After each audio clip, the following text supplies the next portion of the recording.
Ouais, donc on va essayer de comprendre ce qui est en train de se passer du côté de l'Iran et plus particulièrement autour du détroit d'Ormuz. Vous allez voir, c'est une opération complexe. On va évidemment utiliser les lumières de Robert Pape à un moment dans notre dossier, ce professeur de l'Université de Chicago, je crois, spécialisé, ou de Washington, je ne me rappelle plus, désolé, Cody va aller vérifier du côté de l'histoire des États-Unis. C'est d'autant plus difficile que non seulement il y a une confusion, mais il y a une confusion qui parfois est complètement entretenue par deux pays qui sont dans des opérations de propagande. Et on est dans une situation où vous avez un pays qui va dire est en train de se passer ça, l'autre pays va dire c'est faux, et vous pouvez mettre que ce soit les Iraniens ou les Américains. Et dans la réalité, on ne sait pas trop. Donc, on va tenter de voir un petit peu plus clair. On va débuter par la une du Drudge Report pour que vous compreniez où nous en sommes. Voilà, la guerre, vous savez, celle que Donald Trump a déclarée qui n'existait plus depuis le début du mois d'avril ou pas loin, est en train de reprendre de l'avant. En tout cas, il y a eu des missiles, on va en parler, qui ont été tirés vers Dubaï. Il y a eu des dégâts au niveau de Foureja. On va en parler tout à l'heure parce que c'est extrêmement important. Une montée de la tension, le prix du pétrole qui forcément est à la hausse, des navires qui ont été attaqués dans le strait d'Ormuz et en général une confusion lorsque vous êtes une entreprise qui possède plusieurs de ces navires-là. Bah, vous ne savez pas vraiment ce que vous devez faire. Et donc, avant de faire le tour sur ce qui se passe concrètement, d'essayer d'aller voir au-delà du bruit, de comprendre ce qui est en train de se jouer et qu'est-ce que ça veut dire pour les jours et les semaines qui arrivent, parce que c'est extrêmement important. Vous voyez que cet impact économique, on vous avait annoncé ici en se basant encore, entre autres, sur le travail de Robert Pape. Donc, tu as vérifié? Oui, c'était Chicago, comme tu l'avais dit. Merci beaucoup. Entre autres, le travail de Robert Pape, de se rendre compte que ce que nous sommes en train de vivre avec l'augmentation du prix de l'essence, et vous le vivez aussi en France, c'était une des phases qui était annoncée. Mais le pire arrive devant nous. Donc, on a besoin de savoir vers quoi on se dirige parce que la certitude que nous avons aujourd'hui, c'est qu'on se dirige tout droit, collectivement, vers une crise économique majeure. La difficulté dans tout ça, et on va commencer cette édition spéciale par ça, la difficulté dans tout ça, c'est le fait qu'en termes de communication, voire de propagande, il y a une confusion qui est, pour une part, soyons honnêtes, quasi normale parce qu'on parle quand même d'une situation de guerre. Donc, les guerres ne sont jamais d'une clarté absolue, mais également une confusion qui est entretenue par les deux pays. Et résultat, lorsque vous êtes un média, pour vraiment suivre cette guerre en Iran depuis maintenant 66 jours, euh, je peux vous dire que j'ai vu les titres des médias américains évoluer, mettre de plus en plus de conditionnels dans des informations qui sont communiquées. Alors évidemment, il y avait une suspicion naturelle sur l'Iran qui contrôle l'information et dont les agences de presse sont des agences d'État, mais désormais, vous l'avez sur les États-Unis. Je vais vous montrer un exemple. Je sais que c'est assez peut-être dur à expliquer. Souvent, c'est juste une histoire de sensibilité sur des mots, avec ce titre de cette dépêche de Associated Press, où vous allez voir, c'est qu'on est en train de communiquer sur une information donnée par la Maison-Blanche, par le CENTCOM, en disant qu'on a fait transiter deux navires via le détroit de Hormuz. Mais regardez, le titre n'est plus affirmatif. Il débute par US Claims. Donc, les États-Unis disent. Et ça, Je ne sais pas si tu en es rendu compte également, Thomas, de ton côté. Ça, c'est quelque chose qui n'était pas visible il y a 2-3 semaines. Et si c'était des faits, on aurait eu à la place aussi du saying to merchant ships. Donc là, on fait un reportage sur ce qui était dit par les États-Unis parce que c'est quelque chose qui était dit à la place d'être confirmé. Donc maintenant, on met ce doute là-dedans, mais je ne sais pas si le lecteur qui ne suit pas tout ça tous les jours, qui juste lit ça rapidement, va pouvoir faire la différence, va pouvoir comprendre la nuance entre ça. Mais c'est très difficile aussi d'être à écrire des dépêches et des unes. C'est que comment maintenant est-ce que si on ne peut pas confirmer que deux vaisseaux ont passé, on ne peut plus faire à 100% confiance et juste prendre le mot des États-Unis, ça nous met dans une position très compliquée. Ouais, et un des exemples, c'est hier, évidemment, Donald Trump, en fin de journée, sur Truth Social, poste un message d'une longueur extraordinaire qui rajoute à la confusion, parce que lorsqu'on prend des décisions politiques internationales et qu'on les publie déjà sur Truth Social, ça ne vient pas de la Maison-Blanche, il n'y a pas une déclaration officielle, il n'y a pas quelque chose organisé, il y a un long tweet, ce qui est complètement fou, pour expliquer le lancement de cette nouvelle opération, parce que ça, on est fort, les titres, on sait choisir. Après Epic Fury, cette fois-ci, on est dans... Freedom, c'est où dans le texte? Project Freedom. Project Freedom. Ouais. On est dans le projet Liberté, où on annonce que à partir de lundi, donc aujourd'hui, les Américains, en quelque sorte, vont reprendre une partie du contrôle de Hormuz. Et c'est là que va venir l'ambiguïté, en ce que on estime et qui est vendu comme ça hier en premier niveau par l'administration et par les influenceurs MAGA, que les navires américains, navires de guerre, vont désormais escorter les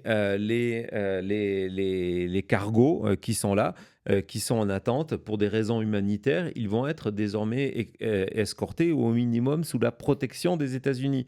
Et la réalité, c'est qu'une heure après le message de Trump, donc déjà nous sommes un dimanche, c'est publié en fin de soirée, c'est d'une confusion extrême. Du côté de la Maison-Blanche, on prend les téléphones et on commence à rappeler toutes les rédactions pour dire non, attendez, en fait, ce ne sera pas une escorte. Donc, vous voyez comment on rajoute à cette confusion en disant non, on va guider. Donc, ça veut dire quoi, on va guider? Ce matin, heure justement au niveau du détroit d'Ormuz, on va voir c'est quoi cette escorte qui était présentée hier sur tous les médias américains en reprenant la bonne parole de la Maison-Blanche. En fait, c'est quoi? C'est de dire, vous savez quoi? Vous allez essayer d'avancer en restant le plus près possible des eaux territoriales de Oman. Et le mieux, c'est que vous les appelez eux d'abord, Oman, pour voir si vous pouvez passer ou pas. Merci les US. Exactement. Donc, tout ça, évidemment, ça rajoute à cette confusion. On va voir ce titre justement de presse en disant, voilà, on ne sait plus que faire. On nous parle de venir nous aider. Mais ce matin, l'aide qu'on a, c'est nous dire, allez vérifier avec les autorités de Oman. On parlait d'escorte hier, aujourd'hui, ce n'est pas le cas. On ne va pas se risquer et se faire tirer dessus et avoir, comme on l'a déjà vu, notre cargaison et notre navire en feu. Donc, ouais, vas-y. Truth Social, c'est devenu ça. On sait que c'est la manière que Trump publie ses pensées, tout en fait se passe sur Truth Social. Mais on a vu combien de fois maintenant où Trump raconte n'importe quoi sur Truth Social. Je repense même à la fois où il a dit « Je suis en train d'envoyer les vaisseaux d'hôpital au Groenland. » Oui. Voilà, officiel, il n'est pas encore arrivé, il rame.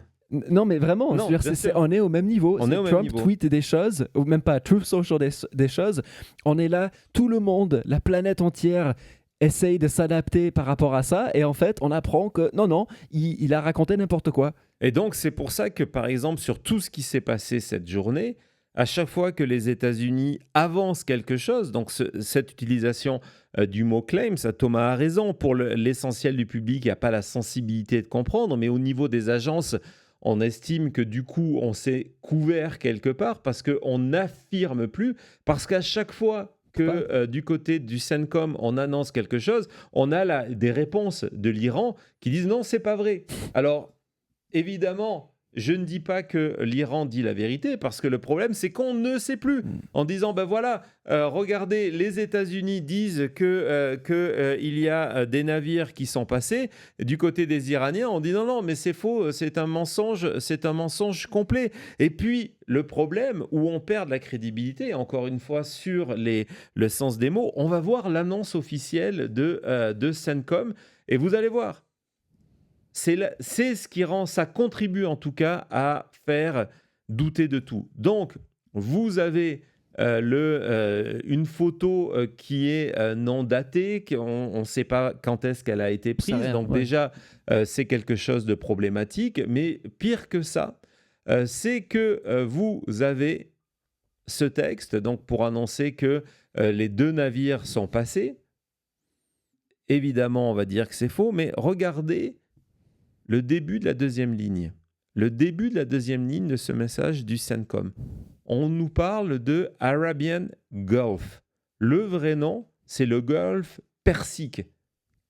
Et c'est un point extrêmement important pour, évidemment, l'Iran, la culture perse, etc., etc. C'est le nom officiel. Et là, dans un communiqué qui doit être factuel, on glisse un autre nom pour tenter de lancer une pique aux Iraniens. Et résultat, on transforme ce qui doit être un partage d'informations en outil de propagande.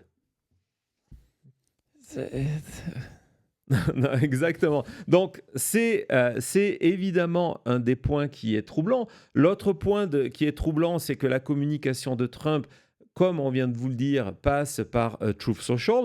Et on va voir qu'aujourd'hui, Donald Trump, sur Truth Social, on ne va pas regarder celui-là en premier, excuse-moi, sur Truth Social, on va voir qu'il dresse un bilan. Et encore une fois, il s'adresse à ses électeurs, donc ils ne vont pas lire. Donc on va faire des mèmes pour dire voilà ce qui est en train de se passer. On essaye de transformer, encore une fois, une victoire militaire. On va voir ce que Robert Pape en dit de cette victoire militaire et qui en fait est un échec. C'est une victoire militaire, mais vu que cette victoire militaire, il n'arrive pas à la transformer en une victoire diplomatique et une victoire stratégique, cette victoire, et elle est contestable sur certains points, elle ne sert à rien, ou en tout cas pas en grand-chose. Si en plus de ça, vous rajoutez la capacité, je ne sais même pas si le mot est capacité, mais la tendance, c'est plus qu'une tendance, à l'habitude de Donald Trump d'attaquer en permanence et surtout de se vanter pour tout, il n'y a plus aucune crédibilité. Lorsque vous avez Donald Trump, par exemple, qui fait une interview avec un journaliste de Fox News pendant 20 minutes, alors évidemment, tout ça ne se passe pas en direct, et qu'il revient sur le blocus, on va voir que ce qu'il dit dans son blocus, dans son interview, c'est que c'est le plus grand blocus de l'histoire de l'humanité, que ce qu'il est en train de faire, il n'y a jamais rien eu d'aussi bien au monde. Vas-y Thomas. There is a staffing crisis. Earth. Now, I also asked President Trump about the possibility of negotiations with Iran succeeding. He said the Iranians are being far more malleable than they were being in the past, showing flexibility given the U.S. pressure that continues as part of the American blockade of Iranian ports. President Trump called that blockade the greatest military maneuver in history. As it Donc vous imaginez la plus grande manœuvre de blocus naval de l'histoire. Et donc c'est complètement difficile. C'est complètement difficile aussi de faire confiance à ce qui est en train de se passer lorsque tous les jours ou presque, les influenceurs MAGA viennent inonder X de propagande. Je vais vous donner un exemple. Et on va commencer par l'autre, Thomas, celui qui est juste à côté, le 17 avril, parce qu'il y a un côté complètement ironique. Donc le 17 avril, cet influenceur indépendant, Curtis Hook, qui s'occupe d'un média. On voit qu'il termine sa biographie par « Views are mine ». Donc, c'est mon point de vue. Gardez-le en tête, son point de vue. On dit que l'Iran vient de capituler, de réouvrir le détroit. C'était le 17 avril, hein. Nous sommes le 4 mai. Si vous avez raté, vous demandez pourquoi. Là, on est le 17 avril. Donc, il écrivait en disant, voilà, hein, ils viennent de se rendre, le détroit de Hormuz est désormais ouvert, il y a la paix au Liban et la gauche et les médias anti-Amérique, forcément donc ils sont anti-Trump, sont en train de nous expliquer que Donald Trump est en train de perdre.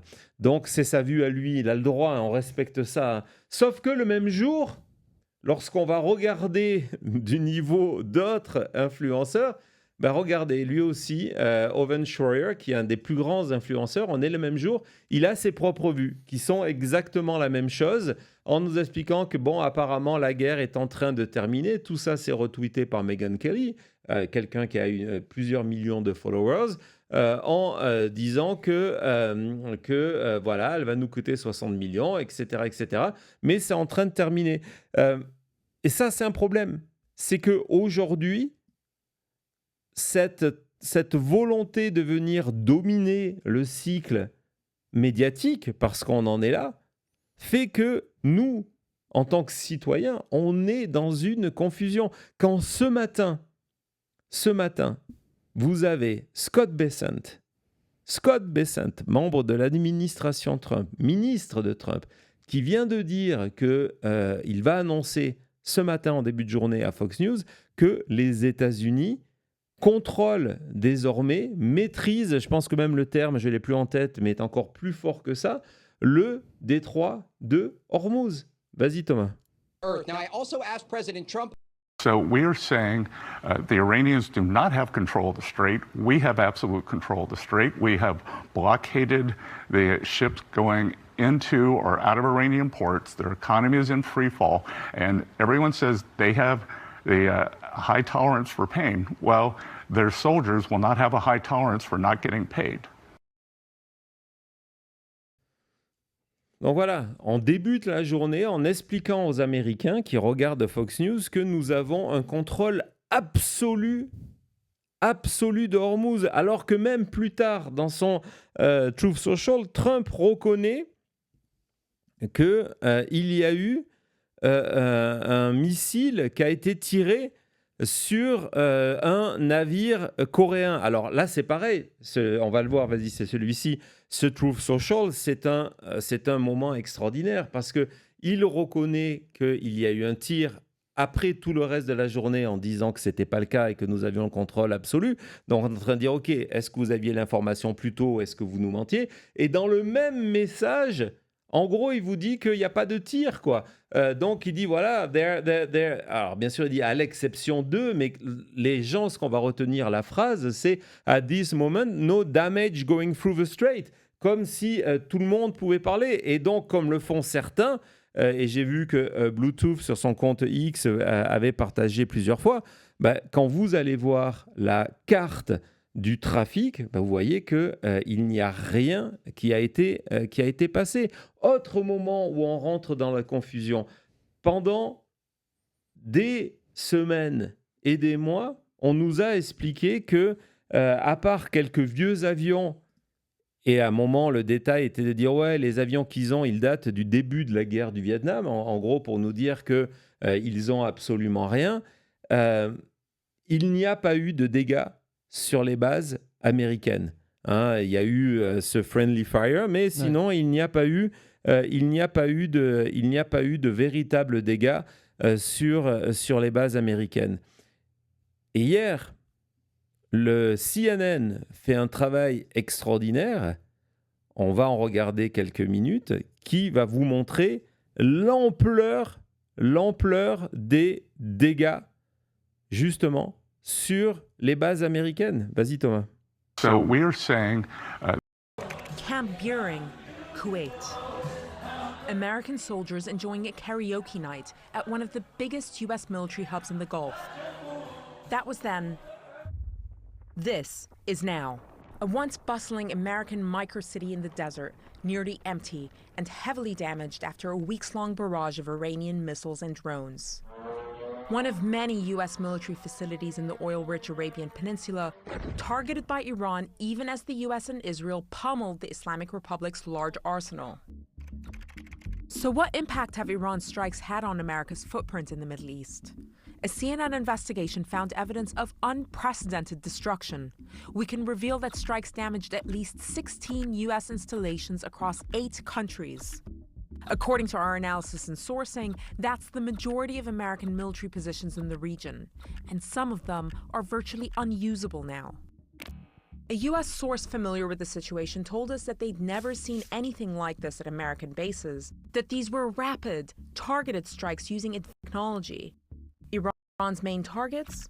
Multi-million-dollar aircraft, like this Boeing E-3 Sentry, which gave the U.S. a huge amount of visibility over the Gulf. It's out of production, and in today's money, it's worth nearly $500 million. Critical communications equipment.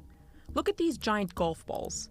They're known as radomes, and they protect satellite dishes vital for data transmission. In this base alone, Iran destroyed all but one of the radomes less than a month into the war. And crucially, radar systems. Highly sophisticated, expensive, difficult to replace, and critical to air defense. A second U.S. source, this one a congressional aide familiar with damage assessments, described these as the most cost-effective of the targets. Our radar systems, they said, are our most expensive and our most limited resource in the region. For U.S. allies in the region, there's... Voilà, vous avez la réalité, image à l'appui, et les propos de Donald Trump. Si on l'écoute, il ne s'est absolument rien passé. Ce n'était pas vraiment une guerre. Aujourd'hui, il a utilisé le terme de mini-war pour parler de cette guerre, une mini-guerre. Okay. Donc voilà, hier on avait des nouveaux termes, on avait le blocus amical, le blocus plus, ouais. L'excursion, on a tout eu. Et vous avez les résultats, 16 centres, qui est la majorité des bases américaines qui ont été détruites. Hein. Les images sont complètement claires. Pour des milliards de dollars de dégâts. Entre autres, on vous a montré les avions de surveillance, on vous a montré aussi les radars. Et donc, à partir de là, comment, et je trouve que je ne sais pas ce que vous en pensez dans le chat, mais c'est un réflexe plutôt sain de se dire, on est obligé de douter de tout. On est obligé de douter de tout. Et ça, c'est sans compter le fait que Donald Trump est le champion du monde du taco. Parce qu'on en est vraiment là. Quand aujourd'hui... Non, c'est une illustration. Quand aujourd'hui, on va revenir, Thomas, je ne sais pas si tu l'avais passé pas au bon moment tout à l'heure, malheureusement, j'avais mal mis le titre. Sa dernière information, qui est cette interview qu'il a faite pour Fox News, on avait la capture d'écran. Il est en train de dire, si d'ici 24 heures, si vous attaquez, alors là aussi c'est intéressant, parce qu'il dit si l'Iran attaque les navires américains qui guident, hein, vous savez, cette fois-ci on a fait attention sur le mot guide, pas escorte, mais guide, en leur disant vous pouvez passer par là, vous inquiétez pas, on est loin, on vous surveille.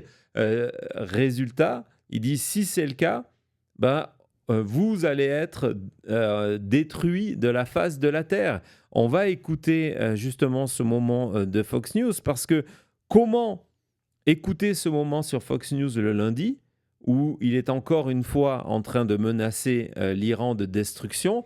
Comment prendre qu'une demi-heure après cet appel, et quand je vous dis une demi-heure, il va discuter avec des journalistes, dont Jonathan Karl, en disant non, mais c'est pas vraiment une violation du cessez-le-feu, parce que vous comprenez, ils ont tiré qu'une seule fois, et il y en a un seul qui est passé, leurs missiles ne sont pas assez puissants, et puis, bon, vous comprenez, en fait, le navire sud-coréen qui a touché, il n'était pas escorté. Il n'y en a aucun qui sont escortés. C'est pour ça qu'on vous dit le terme guidé. Mais voilà, c'est Donald Trump. Et donc nous, et vous, je sais, on ne peut plus croire à tout ça.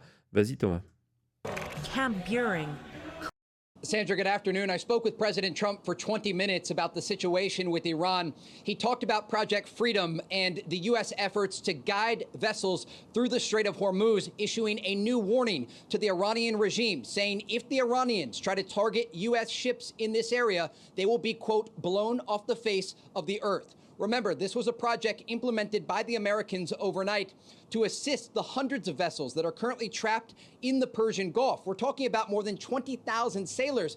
And the president told Fox he's doing this for humanity. Some of these sailors were running out of food and supplies on these vessels due to the Iranian threats that are ongoing in this area. And again, the president saying that if U.S. ships in the region are targeted, the Iranians will be blown off the face of the earth. Now, I also asked President Trump about the possibility of negotiations with Iran.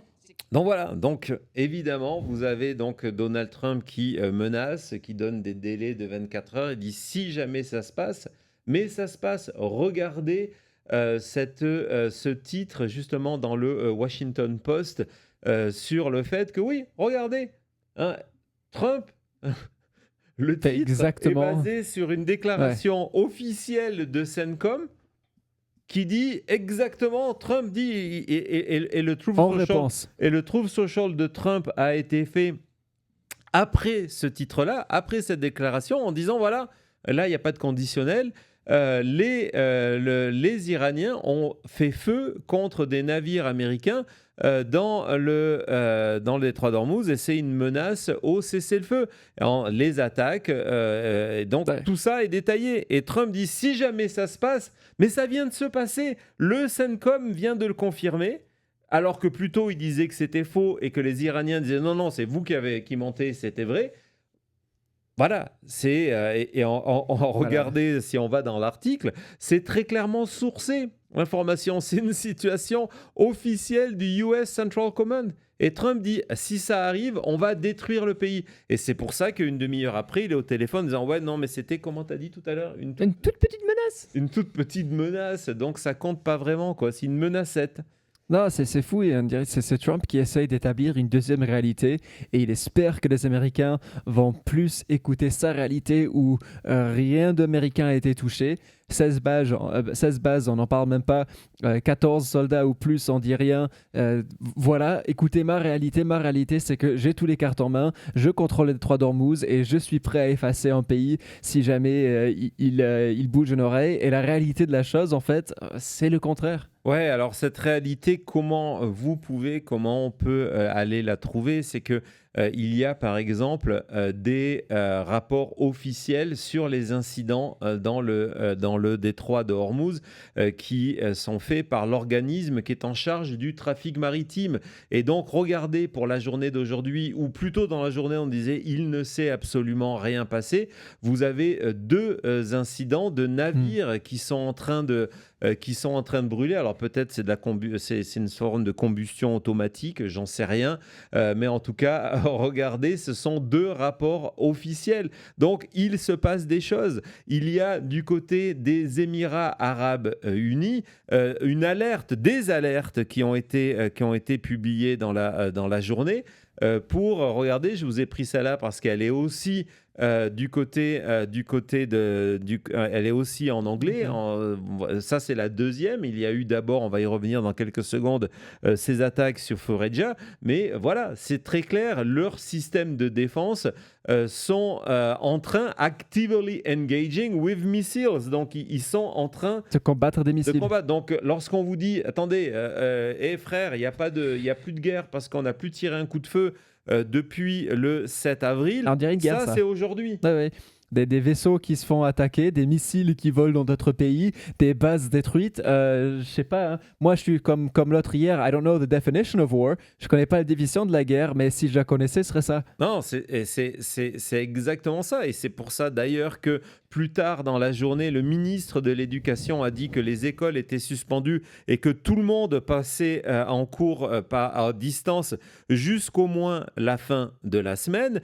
C'est pour ça que le trafic aérien de ces aéroports et entre autres Dubaï a été partiellement fermé aujourd'hui. C'est pour ça que du côté israélien, on se prépare sans aucun problème au niveau de l'IDF, donc des forces de défense. On se prépare à la guerre en disant, réunion de crise pendant 8 heures, en disant, peut-être qu'il faudrait se préparer à reprendre le combat. Et que du côté de Axios, on termine en disant, mais en fait, ce qui est en train de se passer, c'est une menace directe, un véritable péril sur le cessez-le-feu. Parce que, regardez, au même moment où Trump dit non, il ne se passe rien, c'est pas vraiment une guerre, il n'y a plus de coups de feu, ils ne peuvent plus tirer, je vais vous publier un très très beau message sur Truth Social, vous savez, un mème avec des grands croix rouges pour dire qu'ils n'ont plus les moyens de faire quoi que ce soit.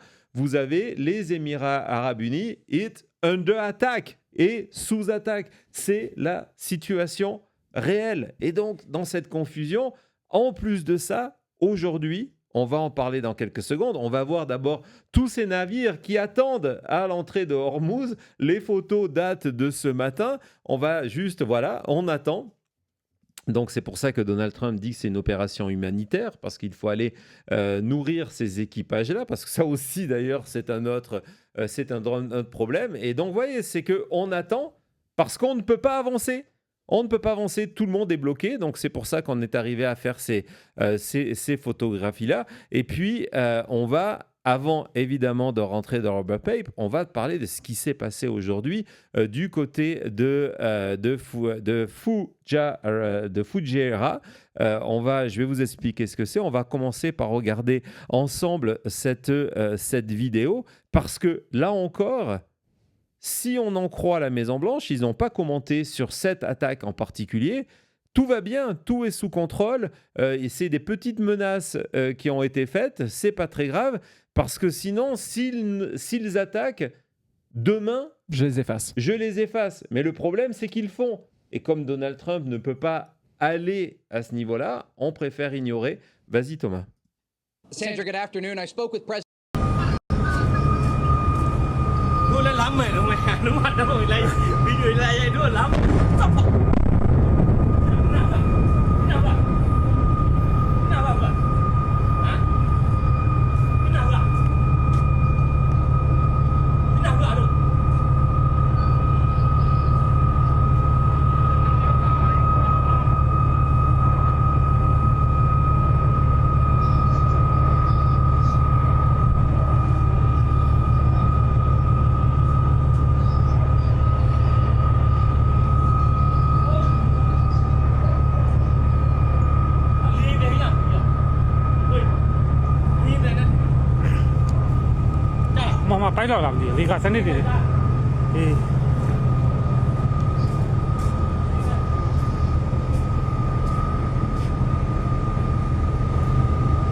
Alors voilà, c'est peut-être une explosion spontanée. C'est peut-être une opération du Saint-Esprit, j'en sais rien, mais en tout cas, je peux vous dire que les images, c'est pas de l'AI. Vous avez des bateaux qui sont en feu, vous avez des explosions et vous avez eu les confirmations par les Émirats Arabes Unis que c'était une attaque de missiles. Nous sommes sous attaque. Et pourquoi c'est important ? On a différents clichés à vous montrer. Vous avez donc différentes vues de cette attaque qui est bien réelle. Et pourquoi c'est important ? Parce que ce genre d'attaque, alors qu'officiellement... du coup, on n'a pas à venir à se justifier devant le Congrès, alors que même il pourrait dire que le compteur est reparti à zéro. Ouais. Certes, mais au-delà de ça... C'est mieux d'ignorer. De quoi ? C'est mieux d'ignorer. C'est mieux de l'ignorer parce qu'il a menacé, il a été très clair.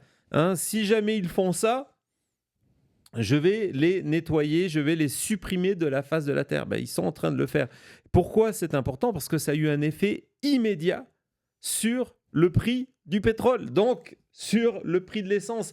Vous voyez comment on est passé, suite à la confirmation et au partage de ces images-là, on est passé, le prix du baril a dépassé la barre des $106. Donc, voilà, les marchés, eux, voient ces images-là et font ces déclarations. Et pourquoi ce bombardement, je vous en parle au-delà de ça ? Parce que à travers cette frappe-là, l'Iran vient d'envoyer un message aux alliés de Donald Trump et à Donald Trump. On va regarder la carte pour que vous compreniez bien, parce qu'elle est vraiment importante. Cette pipeline qui a été donc bombardée aujourd'hui, le port, le terminal a été bombardé. C'est un terminal qui arrive au bout d'une pipeline qui est en mesure de traiter 1,5 million de barils de brut par jour. Ils peuvent monter quasiment jusqu'à 2 millions, mais actuellement, c'est 1,5 million. C'est extrêmement important parce que c'était une volonté des Émirats arabes unis de se dire on va construire, on a investi des milliards pour construire cette pipeline pour justement ne plus être dépendant du détroit d'Ormuz. Le détroit d'Ormuz, vous le voyez, c'est au nord sur la carte. Et donc, en disant si on fait cette pipeline-là, on contourne le détroit d'Ormuz et donc on peut faire circuler du pétrole. Et donc, aujourd'hui, l'Iran, en décidant de venir justement bombarder, en tout cas envoyer des missiles sur cette zone-là, ils envoient le message disant non, nous, on a les moyens de contrôler tout. Vous venez dans le détroit d'Ormuz, regardez, on vient détruire le terminal qui permet de nous contourner. Donc, on envoie encore une fois, et on va le voir dans quelques secondes avec Robert Pape, la confirmation que les cartes, ces fameuses cartes en main, c'est nous qui les avons. C'est nous, les Iraniens, qui avons cette carte en main. Ce ne sont pas les États-Unis. Et c'est vraiment le cœur du problème. Et le dernier cœur du problème, le dernier étage, c'est de se dire que pendant ce temps, sur Truth Social, entre de temps en temps un message qui est en rapport avec ce qui est en train de se passer, Donald Trump, aujourd'hui, il a passé sa journée à poster quoi ? Non. Mais si, parce que c'est vraiment ce qui est important dans ce 4 mai. Ce sont des messages sur son ballroom, sur sa salle de bal. Donc voilà, c'est la réalité. Maintenant, on va tenter de voir ensemble ce que ça veut dire. C'est quoi l'interprétation juste de ce qui est en train de se passer et qu'est-ce que ça veut dire pour les semaines et les mois à venir. À tout de suite, c'est la chute.